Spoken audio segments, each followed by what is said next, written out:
everybody. My dad thinks his podcast is amazing, so please subscribe, give it 5 stars or whatever, and maybe he'll finally stop talking about it. Anyways, welcome to Sober At.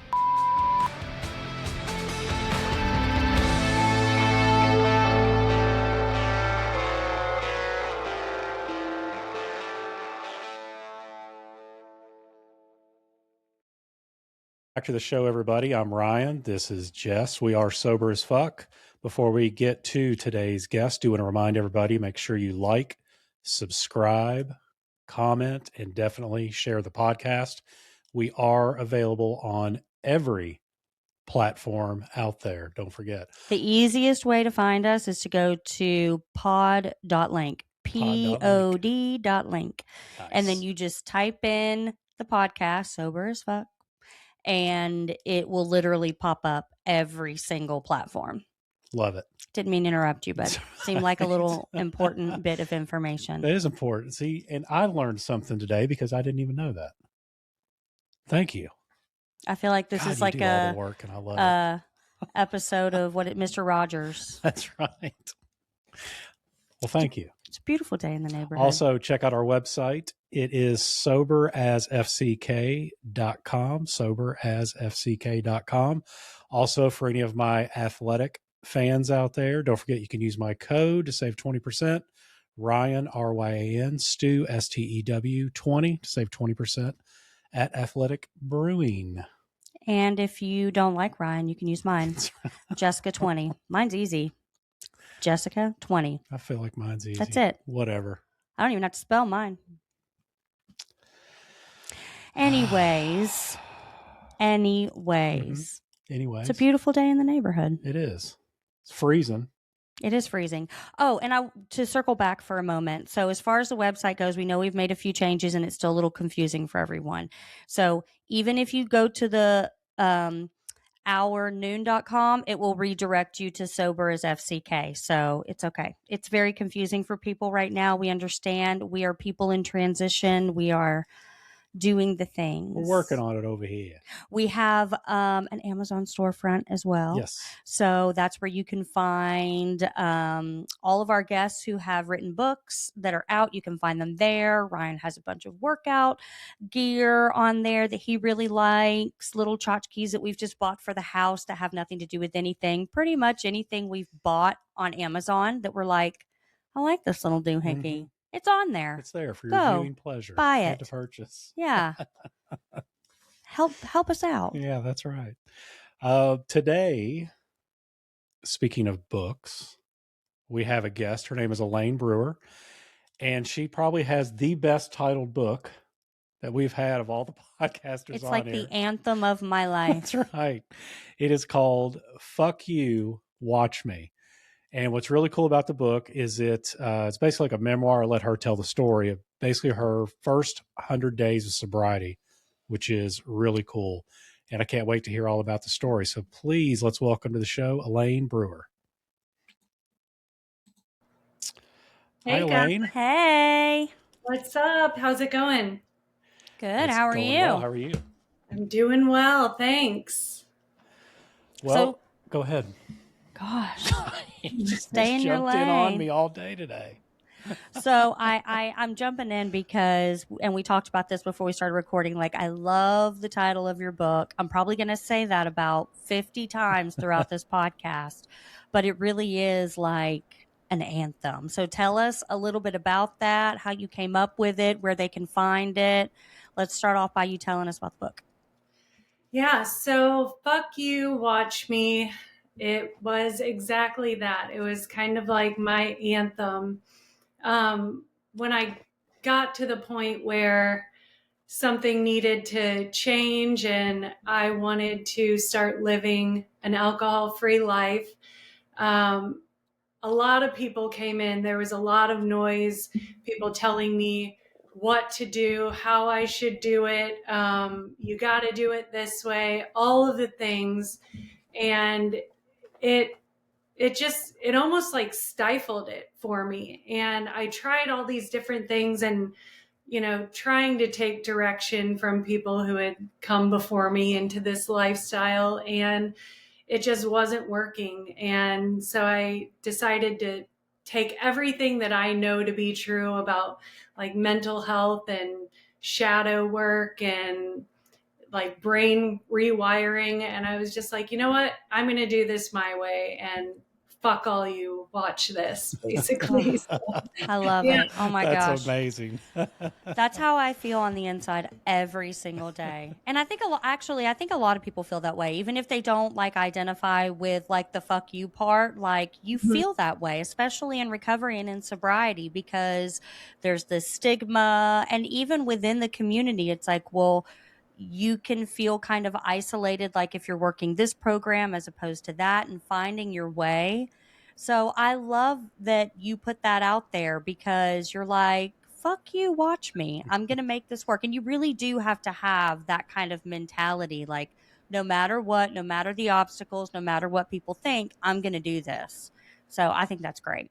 Yeah, I mean, it's always been a huge driver for me. If somebody tells me I can't do something, then I mean, that's just the ultimate motivation for me, I feel Yeah. like. Oh, yeah. Yeah. Same. Before we get into the I guess kind of the reasoning of why you changed your relationship with alcohol, can you tell us a little bit, because you brought it up about the book, about shadow work, how that works, what's involved, things like that for our listeners and viewers here? Yeah, shadow work really is just, to me, it's going to like these really deep, dark depths of your mind, like all the things that you've kind of locked away, all the Pandora's boxes that you've always been like, nope, not going to touch that, not going to open that. And I had to unlock all of those boxes, because for me, this time when I decided I wanted to get sober, like I knew I was playing the long game, and I wasn't trying to put band-aids over bullet holes anymore. And I had to get to like the root of what started all of this. And so it was really about getting curious about where are the parts of my life that imprinted, like were trauma imprinted, or I abandoned myself, or what was I afraid of. And it was kind of going in and unlocking all of these boxes and getting really curious and like excavating my emotions. So that's really what it all came from. The book is like my real-time journal entries from my first 100 days of sobriety. So like whatever the listener, if you go out and buy the book, like you are watching, you're like watching my survival story. Like you're eavesdropping as I'm trying to figure out what led to all of this. So it's interesting. It's motivating. There's reflection prompts in the book, so that the reader can start like excavating their own mind and unlocking their own boxes. So Oh, I love that. I love that too. I like a book that requires the reader to engage and interact. Yeah, that's great. I love that you put that in there. Yeah. Yeah. Sorry. Sorry. Do you ever have like an internal? This is going to be really gross, but do you ever have like a little internal like burp and you're like, oh God, that took me like off guard. That's exactly what happened. Okay. A little spasm. It's all good. Just a little comedy break. Okay. It's real life it. over here. Sorry about that. So Elaine, so now, and thank you for answering that. I do. I love that. And sorry for totally minimizing how beautiful of an explanation that was. So let's talk about, the change in your relationship with alcohol. I mean, was it just like a moment? Was a build up? Go ahead and kind of give us the story of what led you to basically change your life around. Oh gosh. It always starts off as fun and games, doesn't it? Every time. Of course. And I think that was it. Like someone got hurt, and that someone was me, and it wasn't fun anymore. I didn't trust myself anymore. But I kept showing up as who everyone expected me to be. And I just knew I was not living in alignment, and it was not sustainable anymore. And I didn't have like some insane rock bottom moment. It was definitely like a slow burn build up. And, I had tried to get sober, and I went about 3 months, but I was having like insane panic attacks. I was just, super depressed. I couldn't get it together. And then I went back to use, and it was, the same old song and dance. And, it was the last day I drank was my 40th birthday. And, my birthday's on St. Patrick's Day. So, woohoo, Yeah. Yeah. And, it was nothing crazy. I, of course, got, shit faced, and I went out to a night. I went to like a St. Patrick's Day, celebration downtown. And then I was supposed to meet my family for dinner at like a really nice restaurant. And I showed up like half in the bag, couldn't get through dinner. And I just woke up the next day, and I was having really bad suicidal ideation. And I was just like, no, I can't do this anymore. And I did drink that next day because of the anxiety. But then, the day after that, March 19th, I was like, we're doing it. We're going on this journey. I'm doubling down. So that's kind of where it began. Yeah. Did you, when you decided to stop, did you, or even before, I know you said you had done like 90 days before, were you trying to work a program? Were you just kind of white knuckling it? How were you getting through? That first time when I went about 3 months, I was taking all the advice. I was Gotcha. letting the noise drown me out. And I did go to AA, and I really liked it for the first couple weeks.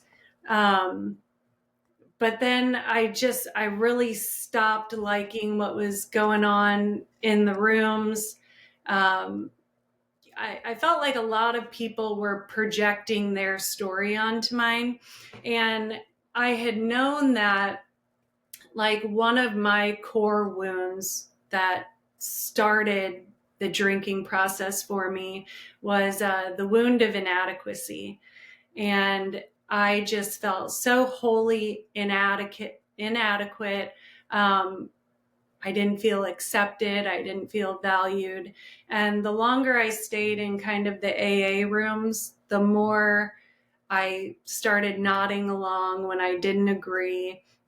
People had told me things like, you're too smart to be sober. You have to be dumber to surrender. And, I had gone on a journey to do psychedelic healing, and that was profoundly helpful for me, because when I came back from that, I always had this whisper in the back of my mind. And it was, in the quiet, like when I was in the shower, I'd be in the sauna, and this just like inner knowing was like, you know what you need to do, and it was just like this quiet whisper.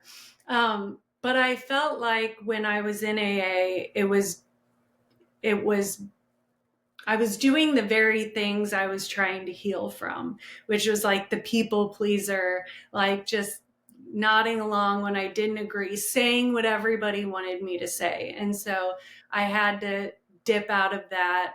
And I felt pretty abandoned by some of my friends when I did that, who had told me, AA is the only way, you have to do this. And that was a pretty large blow for me to take, because I felt like the only sober people that I had didn't like the way that I was doing it now, since I stopped going. And I quickly returned to use after that. That's a really common story we hear, and something we've talked about a lot on the podcast is how there are so many paths to sobriety, which your path to sobriety and recovery is really an awakening and an elevation within yourself, right? Like, quitting the substance is the first step, but we always say, like, the drinking, the use, whatever it is a symptom of the problem.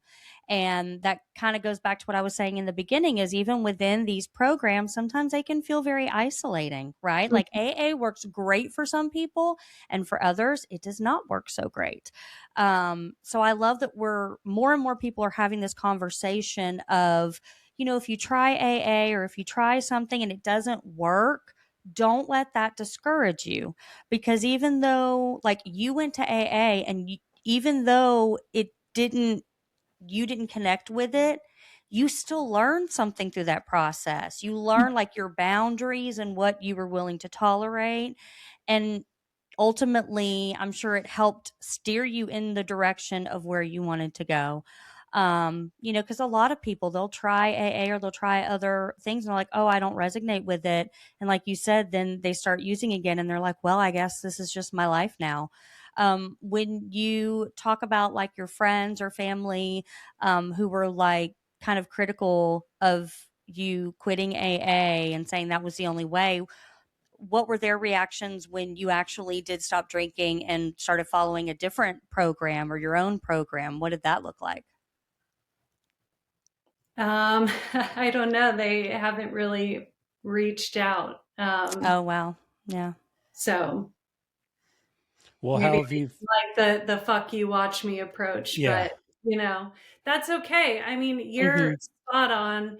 Um, the journey of healing, it's a lot like finding faith or Mm-hmm. spirituality. Like, it's such a personal and sacred journey, and it does require like a lot of personal like autonomy and like to figure some of these things out, and like listening to that inner knowing, or that inner compass saying this isn't right for me. And AA works for a ton of people, and it also doesn't work for a ton of people. So Yep. if that's something that resonates with you, like, by all means do it. That's your journey. But your journey, like, it's not my journey, and that's Mm-hmm. okay. We're all on this path and we can all help like walk each other home, but you also have to like give me my, you know Yeah. like my own pathway to do this in a way that is in alignment with. Mm-hmm. And when people can do that too, it creates such a more like empathetic and overall successful and loving environment, right? And community, because you're so right. Like, the truth is, it's like I always compare it to like a cake. Like, the core ingredients of every program is the same, right? As far as getting in touch with your higher power, spirituality, whatever it is that you connect with, Mhm. and, doing some trauma work. And you're right, it is a solo journey. And we get too caught up on the details of trying to fit into these little boxes of how that process should look, Mhm. rather than realizing that you're right, we're all individuals, and all of these programs have something beautiful in common and should be tailored to the individual. And I love that. Like, Mhm. we've had a lot of guests on the show, almost all of them, who talk about their individual journeys. And I think that's really important, because if you are trying to tether yourself to some notion of some pre-existing program, then you're setting yourself up for failure. Because the biggest thing in recovery is realizing it is an inside job. It is a solo journey. You have to become your best friend, your confidant. It's not a codependent process. And so you're like Yeah. spot on that. Yeah. Yeah, 100%. I mean, I'm a trauma informed coach, and like when I started coaching, like I wanted to be this, person that would like outstretch their hand and be like, let me take you out of like the depths of hell. And it's like this realization that, like, not only is nobody coming to save you, like nobody can save you except for yourself. Oh, Like, some yep. people can help you carry the load, they can guide you, they can encourage you towards the finish line. But like, there is this instance of like radical self-reliance. Like, even if these people abandon me, even if this shit falls apart, even if I make a mistake, will I continue to go forward? And you're the only one that chooses to take those baby steps. And I say in the book, like, crawl if you must, but like you have to build this self-reliance that I will keep going, even if it's only me, Yeah, absolutely. And it's scary, right? Because our brains crave familiarity and predictability, even if that familiarity is something that is harmful, right? This is why people stay in abusive relationships. This is why people continue, toxic behaviors, is because even though you may know that what's on the other side is better for you, it's a inner self-defense mechanism. We know what this feels like. We know how to handle this because we've been doing it, because I have been, I've programmed my nervous system and my brain to be able to handle this. I don't know how to handle what this is over here, and that's just scary. And I think a lot of people who are considering stopping drinking or going on this journey, it can be scary to say it's a solo journey, but it is so fucking like powerful to be like, I fucking did that. Because when you do it, nobody can take it from you. That's it is yours. I mean, and it is a life that you have created, and you coddle that, and you're so protective. And it's not that you alienate yourself, but you put up very strong boundaries and very hard yeses and nos. And that is really, really important. And the downside to that is a lot of people, and we've ran into this too, fall off. They see that as a threat. They get scared, and that's okay. Like, you don't have to be angry. Like, that's okay. It can be hurtful. You can feel things, but some people just aren't ready for that, or it's scary to them too, or you've hurt them. People aren't required to forgive you, and that's okay too.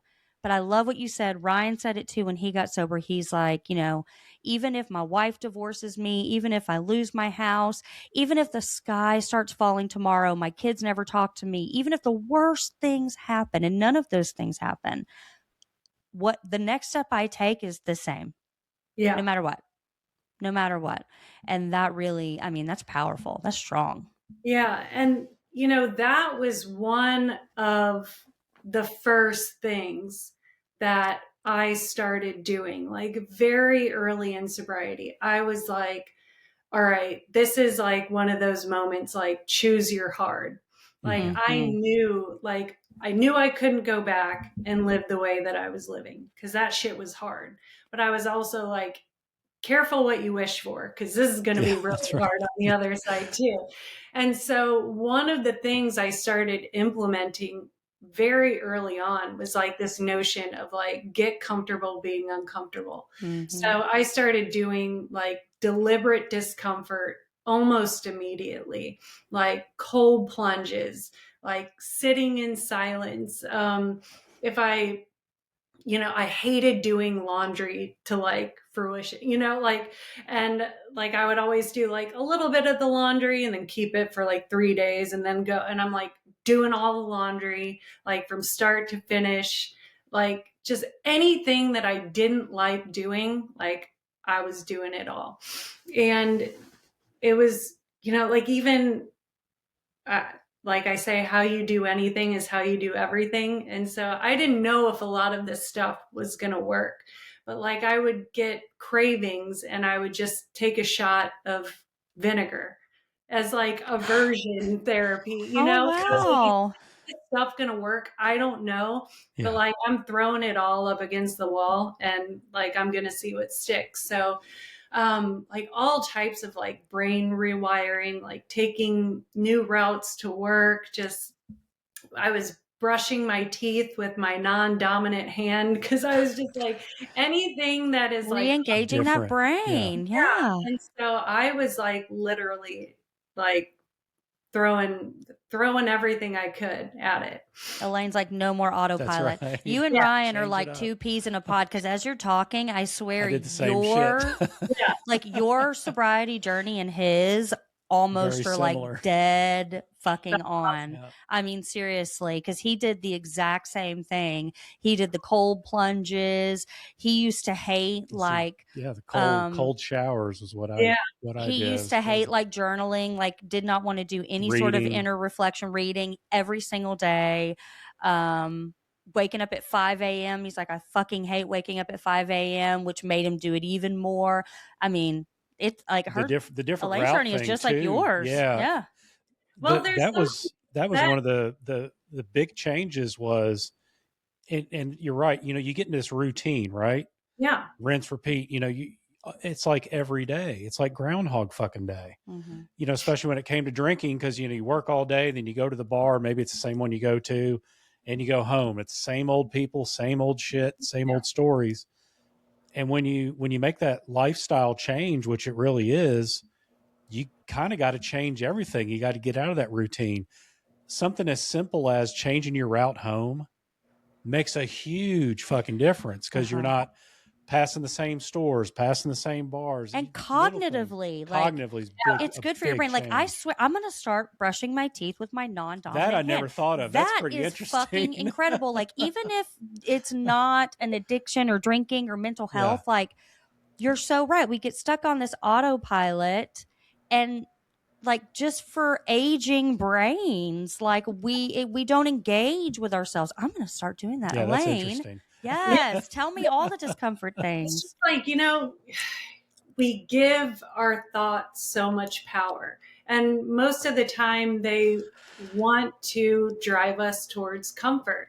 And so like anytime my brain was like, I don't want to do that, or you know, we'll save that for later, I was like, nope, that's what we're doing. Like when it was, my brain would say like, we don't want to do this, do we really? And I'm like, yes, we're going to, because I have to override that. Mm-hmm. You know, I have to and you have to do that with everything at first before you can have that allowance, right? So like everything else, it's a step.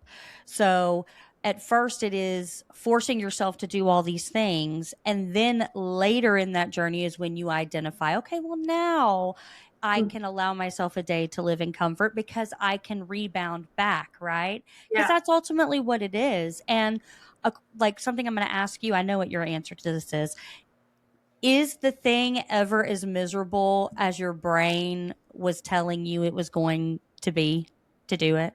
No. Right. No. Right. It's the thinking about just it doing that sucks. Yeah.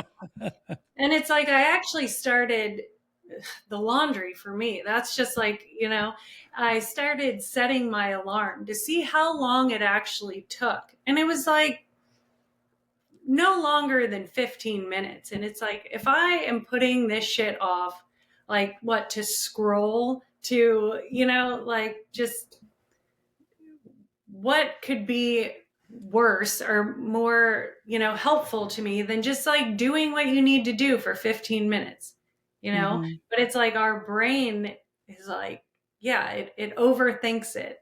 And it's like, this is going to be worse than you think it is. I mean, cold pledging sucks, but you feel amazing after, because it's like, I overcame that.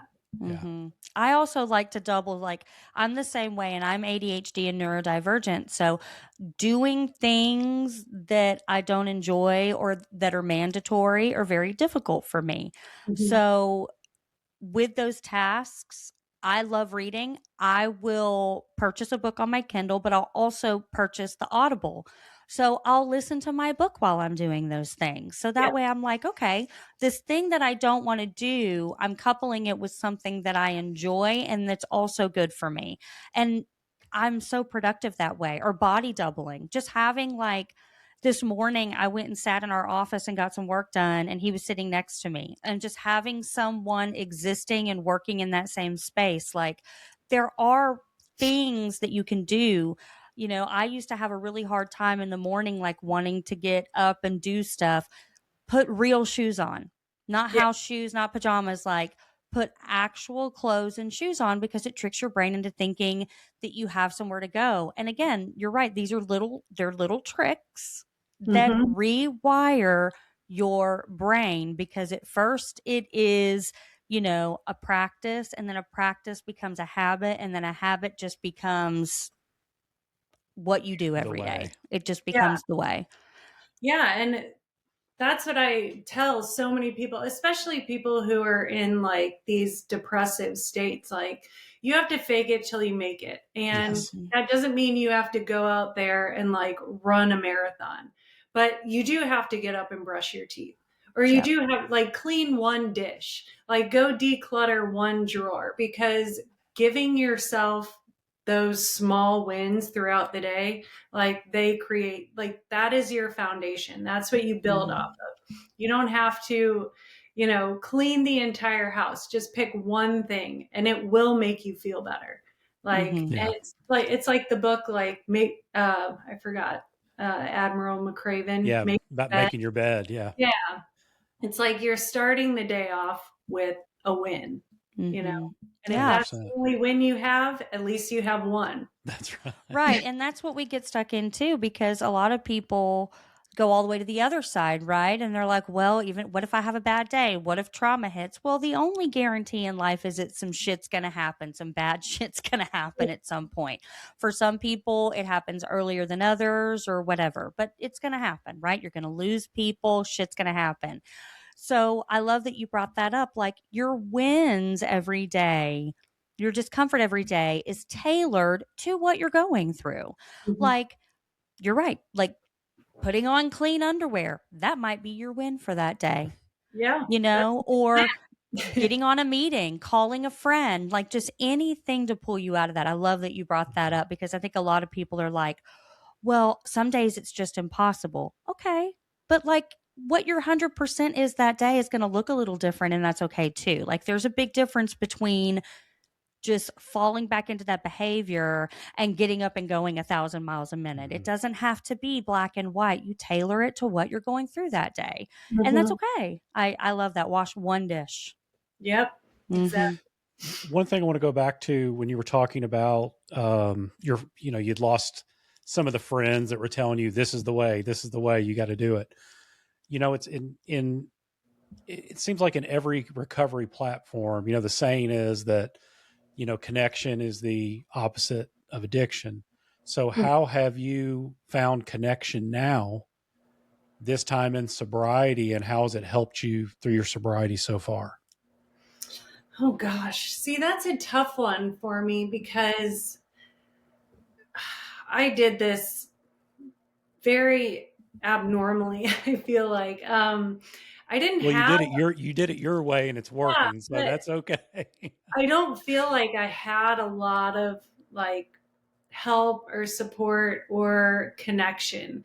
Like, for me, I needed, I knew that the most important thing was I needed to reconnect to myself first. Hmm. And that a lot of the connection and the relationships I had were, they had turned like surface level, or they weren't, these real genuine connections. And as my drinking progressed and got worse, I stopped trusting myself to go out, because I was such a fucking loose cannon. So I had become pretty isolated in my life as it was, but I really wanted to reconnect to my family, like my kids, my husband. And really, the early journey was reconnecting to myself, because I had no idea who I was. Um, I had completely lost my identity along the way. So I was like, I had to rip off the mask, stop performing, and be like, who the hell am I? What do I like to do? What am I interested in? Like, who is Elaine Brewer? And so a lot of it, I was reconnecting with myself. So it was a lot of isolation, a lot of journaling, a lot of being with me, myself, and I. But I did start putting a lot of time and effort into like my family. Yeah, and I got to tell you, that is an amazing answer. You know, Okay. it's because it's more than just, you know, finding new friends and things like that. I went through a similar situation. It was, you know, I had to reconnect with myself. Yes, I found, you know, new friends and things like that, but it was nobody I could You weren't come up and seeking it touch. out I wasn't either. seeking it Yeah. out. It just kind of Yeah. happened organically. But the reconnection that I had with myself, first and foremost, was incredible. I mean, it was the most eye-opening experience I had. And then connection with my family on top of that, especially with Jessica. Again, it's incredible. It's like a whole new, I mean, talk about an eye-opening event. You know, Yeah. it's like a whole new relationship, a whole new life, a whole new family. So yeah, I mean, I think there's a lot more people out there that are going through the same thing Yeah. you did and I did. So I mean, to me, that answer is great. I mean, I love Mm-hmm. it. You know, reconnecting with yourself and your family is the ultimate connection to I me. love that answer too. Like a couple years before Ryan got sober, I started on my mental health journey, and I have that in previous podcasts too. But it was during the height of his drinking, and I just came to the conclusion that like I didn't want to get divorced. I didn't want to disrupt my family, but at the same time, I didn't want to continue to allow someone I care about to affect me. So I started my mental health journey. And I remember like, and this is something small, but when you talked about stripping yourself down and figuring out who you are. So since I was 13 years old, I had pretty much been blonde, right? Like I had gone different colors and played around and been brunette here and there, but I always went back to blonde. And so one of the first things I did was, and I'm a habitual monogamist. I've had the same nail girl for years, hair girl, you know, all the things. And I called my hairstylist and I was like, I want to start going back to my natural color. And she's like, okay, are you sure? I said, yeah. And the reason I did that is because I'm like, I have to strip myself of every single preconceived notion of who I am and who I was. Do I like myself as a blonde? I don't know. I've just been doing it for so long and people have told me I look good as a blonde. I have no idea. Routine. And Yeah. as silly as it sounds, I feel more myself as a brunette. And it's not even really about the hair color, right? Like it is about that reconnection. I had to stop and ask myself, and I don't really have a favorite color, but I always use blue as the example. Like, is my favorite color blue? Or is it just that everything I've owned is blue, or everyone around me has told I look good in blue, or my eyes are blue? Like, am I sure? How do I know? Well, I'm going to go, look at pink and orange and green. Is my favorite ice cream vanilla? And it sounds so trivial, but you go back to those basics of yourself. Like, do I even like my hair like this? Do I even like this kind of music? Do I even like this life I'm living? And going back to those, like, I even go back and look at pictures of myself when we first started this podcast. And Mm-hmm. I'm like completely different person. And I feel so much more connected to myself and I trust myself more. Yeah. My gut feelings, my intuition, I trust it. I trust my inner voice when it's telling me something. And that's something I never had before. And it's Yeah. so powerful and amazing. And that's why that question is so hard because like of course community and relationships and like connection, it's so important. But like I was at such like I had to start from scratch, Mhm. you know, and a lot of that stuff in the very beginning, it just felt like more noise. And like I remember I had a therapist a long time ago and she asked me like, who is Elaine Brewer? And of course I was like, well, I'm a mom, I'm a wife, I'm a sister, I'm a daughter. And she was like, no, those are your roles. Like, who are you? And I was like, holy shit. Like I was floored. I You're could like, not I don't think fucking of know. one thing Yeah. that made me that wasn't attached to a role. So like I was just on a journey being like I had to trust myself again. I had to find that intuition. I had to be like, what are the things that if everything was stripped from me, like makes me so intrinsically me, like my values, my morals, um, all of these things that create me, that if I had to start from the beginning, from square one, that no one can take from me because they're mine, and so that's where I had to start. And so relationships and connection, that was all that's to be determined. I'll figure that out later. I got to figure out this right now. And I feel So, like the relationships and the connections, they kind of organically come because you are yeah, connecting with your truest self, right? Like these relationships that you create when you're in this mental haze, because it doesn't have to be just alcohol or addiction. It's all under this umbrella of mental health.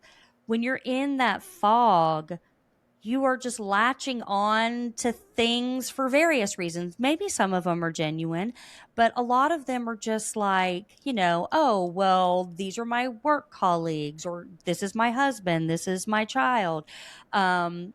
And you don't understand why you are standing in that place at that moment. You just sort of accept the fact that you're there.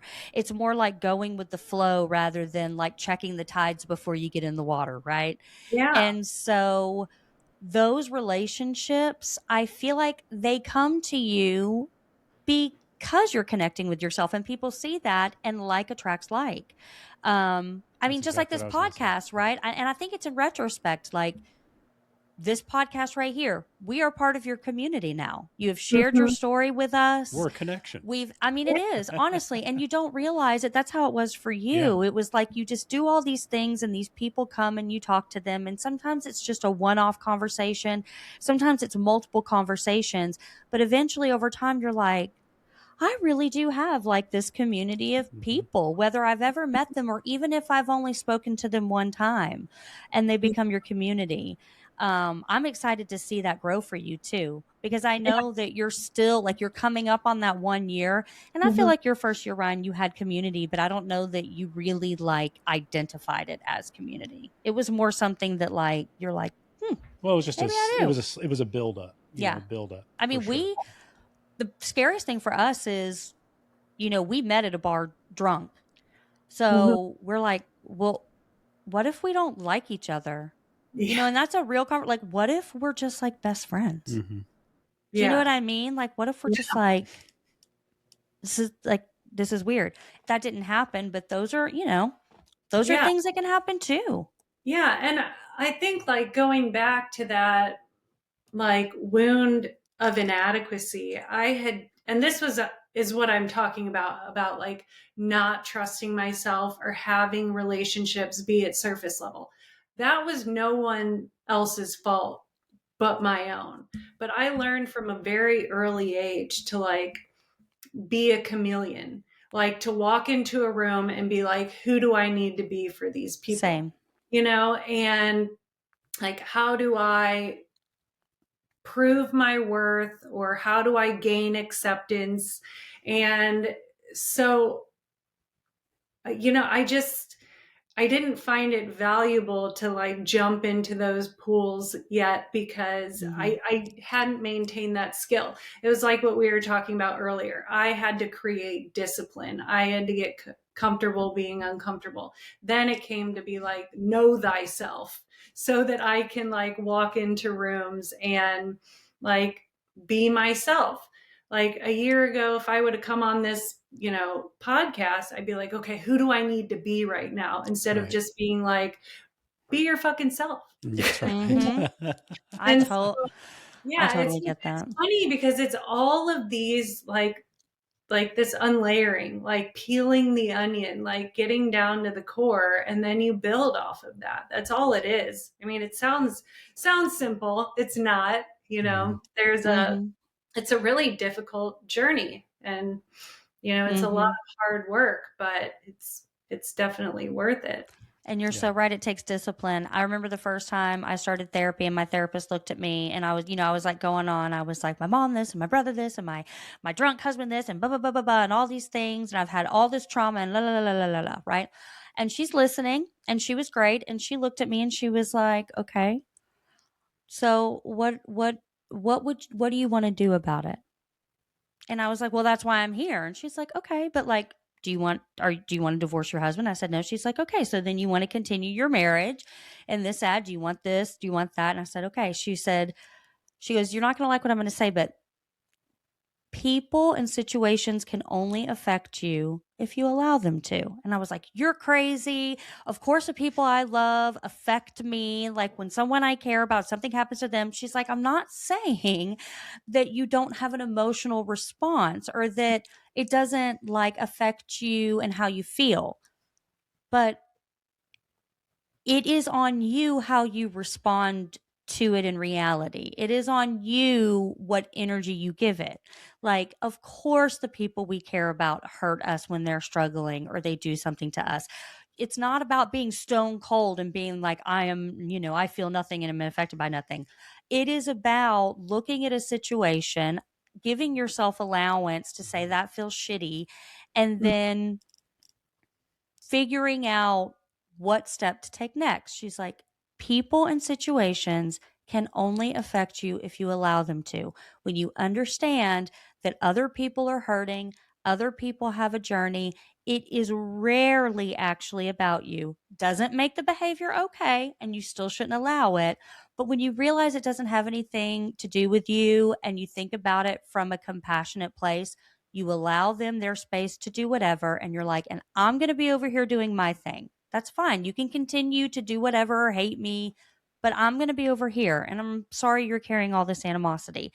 And it took me so long to get there. And something I've seen with every single guest we've had on this podcast, I said this the other day, every one of them says it was my responsibility to change.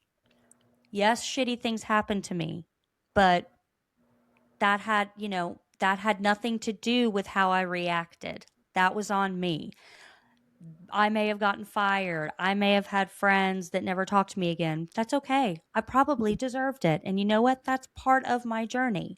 It is on me to change no matter what, no matter if I get fired, no matter if I get divorced, no matter if my house burns down. I mean, and it's true that it is still, my life is my responsibility.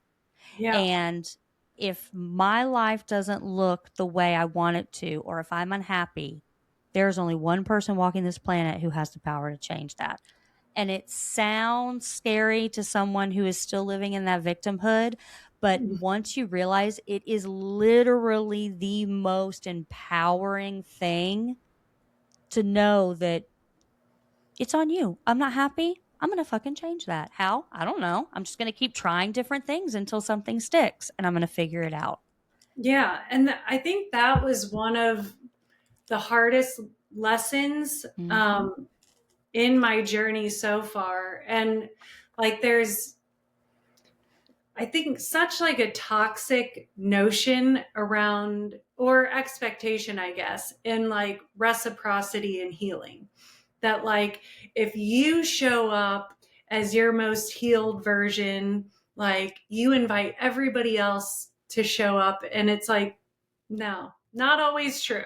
Like, just because you're showing up in a conversation as your healed self doesn't mean you're meeting somebody else as their healed self, And so it's like I had to learn to like control what I can control. I can only control my reactions, I can set boundaries. That doesn't mean that they have to, meet my boundaries. And a lot of people don't. And a lot of people aren't interested in changing themselves, or they don't think, I grew up most of my life thinking like, I'm the problem. I'm the problem, And then like through this and, the fog clears a little bit and I'm like, oh, yeah, I'm not the only problem. But just because you're doing the work doesn't mean anybody else around you has to do the work. No. And even as you heal and you create, this new person and this new identity that is authentic, a lot of people don't want to meet you there. And they're going to remain stuck in who you were and their perception of you. And you can't really change that. And that's what I'm saying. Like you have to keep going. And it might sour some relationships. You might see what's behind the curtain, of wishing things could be different, but I can only control what I can control, and that's hurtful. There was a lot of grief like around this of what I thought relationships might look like if I just did the work. And, it doesn't always pan out that way. And that's okay. It is what it is. I love the phrase "that's okay." And it sounds like it's minimizing, but it's really not, because when you get it in your head, like no matter what someone is saying or their opinion or how they're living their life, that's okay. Mhm. Because really what it is you're giving people allowance, right? Like you realize I'm no one to tell someone how they should live or whether they should get sober or whether they should do this or that. And I don't have to willingly receive anything that is being unconsensually brought to me either. Yeah. That's okay. I can grieve those relationships and I can allow myself to hurt. Like, that's what it's for. You know what I mean? Like, the work that you do, the reconnection, all of these things, the brushing your teeth with your non dominant hand, those are tools that you use for those moments that life feels hard, for Mhm. those moments that you're like, gosh, this feels really shitty. And my brain's telling me to do this. That's what those tools are for. Yeah. I don't want to say it's easy, but like the tools aren't there for the easy days when you wake up and you're like, today was a great day. It was easy. And, I didn't have any cravings and everybody was happy. And it was just like, like birds chirping and everything. You still use the tools those days, but you really dig into that toolbox on the days and on the moments where it's like, this is hard. I'm feeling really affected by these external things. I need to go back to the basics. I need to look in my toolbox and I need to pull those things out and I need to just go back to, okay, go make the bed, go do the journaling, go wash the dishes. And it's not to dissociate, it is because you're working that program, you're using those tools. The tools are there for the hard moments and the hard days. And it And sounds like, hard days aren't nearly as hard as they once were because you're no. not living in high highs and low lows anymore. Like you're able to like meet yourself in the middle, like kind of have a general maintenance of like your baseline, who you are, how you want to show up and operate each day. You're not defying yourself by getting shit faced and then waking up with it, And so the hard days are a lot easier, you know? Yeah, you're Yeah, not you're not. constantly looking over your Yeah, shoulder. exactly. Numbing out all I the damn think it's a time. lot easier to say like it is what it is, or Yeah. it's fine when you're not defying yourself on a Yeah. Yeah. fucking daily basis. 100%. Agree. Yeah. So Well, Elaine, and thank you so much for joining us today. We really do appreciate it. Before we get you out of here, we do have a question that we ask all our guests. okay. We wanted you to go back to your old drinking days. You did say, okay, in our defense, you did say it all starts with fun and games. That's with and fun we're going and to hold you games. to that. So we just want you to tell us an old, funny, old drunk story. Oh, no. Whether it was you, a friend, if somebody involved peeing themselves, it makes it even better. Because we have to laugh at ourselves or we won't get up and do any of the work. Yeah. Gosh, there was just decades of debauchery, like where do I go? I mean, I went to New Orleans and I still can't honestly say I've ever been to New Orleans. I went there for a bachelorette party and I'm like, no recollection of New Orleans at all.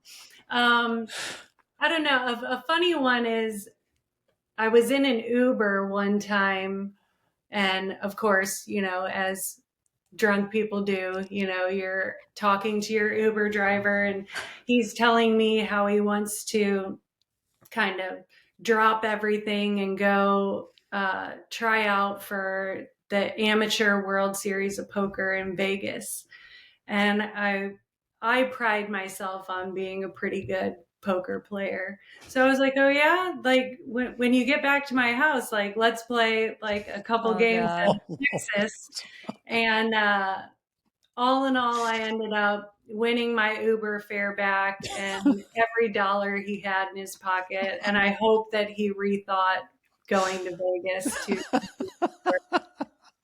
the amateur World Series of Poker, because he got schooled by a really drunk.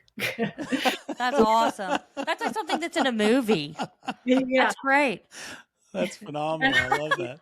that is so not safe to invite an Of Uber course driver. not. Right. But luckily, I have like a guy on the couch who was Navy Special Operations who would just like sleep on the couch most of the time, and so I was safe knowing that a real badass, if anything went down, would You're wake like, I up. have a That's personal right. guard This dog. is my personal security yeah. guard. When you said the guy on the couch, it made me think of the Chappelle. What is it? It's not How High, is it? No, it's No.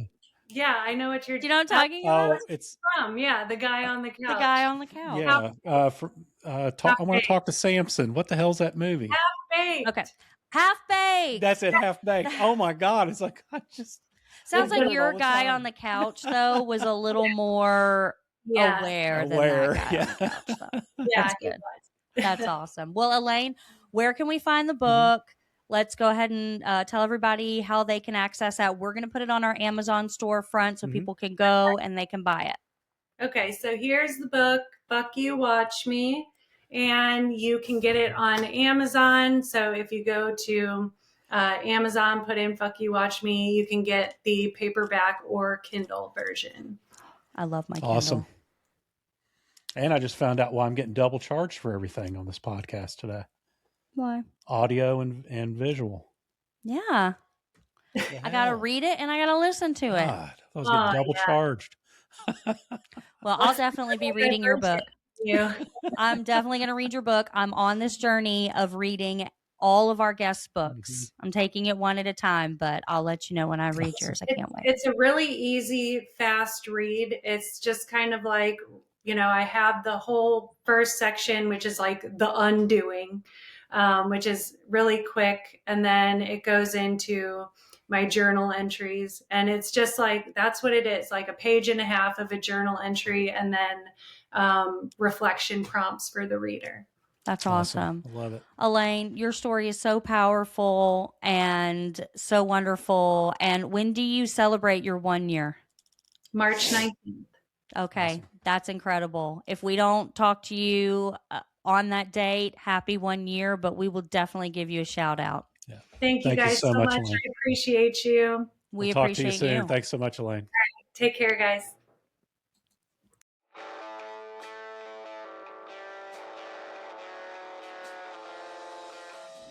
If you love the podcast, which I know you do, please like, subscribe, and hit that notification bell to get Boom. notified every time we post.